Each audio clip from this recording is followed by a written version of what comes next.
O ex-presidente Jair Messias Bolsonaro é uma das 37 pessoas indiciadas pela Polícia Federal pelos crimes de golpe de Estado, abolição violenta do Estado Democrático de Direito e organização criminosa. Além do ex-presidente, estão na lista ex-ministros, militares e aliados de Bolsonaro, como os generais Augusto Heleno e Braga Neto.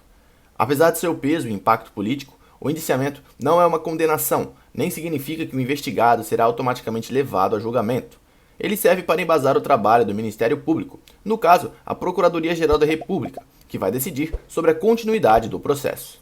Essa não é, inclusive, a primeira vez que a Polícia Federal indicia Bolsonaro. Ele já foi apontado pela polícia como autor de crimes em 2 investigações da polícia, no caso das joias sauditas e a fraude no cartão de vacinas. Sua defesa nega que ele tenha cometido qualquer um desses crimes.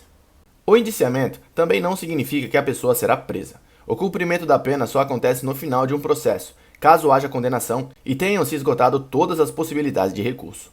Existe a possibilidade de uma pessoa ser presa antes somente se for presa em flagrante ou se a justiça entender que ela apresenta um perigo imediato para a sociedade ou pode atrapalhar o andamento do processo. Até o momento, não houve um pedido de prisão para nenhum dos acusados.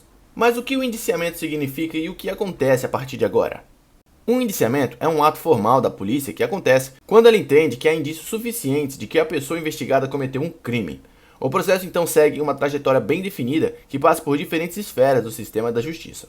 No caso em questão, a Polícia Federal terminou o inquérito que investigava a existência de uma tentativa de dar um golpe de Estado no final de 2022, após Bolsonaro perder as eleições, e concluiu que há provas de que as 37 pessoas, incluindo o ex-presidente, foram autores desses 3 crimes. Embora seja o primeiro passo para a abertura de um processo criminal na justiça, para que os acusados possam se defender e ser julgados, o indiciamento não significa necessariamente que a pessoa enfrentará um processo. São necessárias outras etapas para que isso aconteça. Assim como nos 2 outros casos, o indiciamento relativo à tentativa de golpe de Estado significa que a Polícia Federal entregará suas conclusões para o Ministério Público, o órgão responsável por tomar os próximos passos. Como o caso tramita no Superior Tribunal Federal, a Corte precisa autorizar que o inquérito siga para o próximo passo, e em seguida, quem o receberá é a Procuradoria-Geral da República, órgão que chefia o Ministério Público.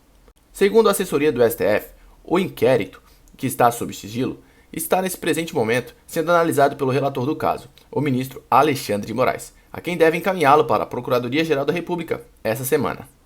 Após qualquer indiciamento policial, o Ministério Público, no caso a PGR, recebe o inquérito policial e pode seguir um de 3 caminhos. O órgão pode entender que não houve crime ou que a autoria apontada pela polícia não está correta e arquivar o caso.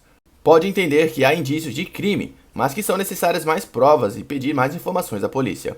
Ou pode concluir que há provas suficientes e apresentar uma denúncia contra os acusados à justiça.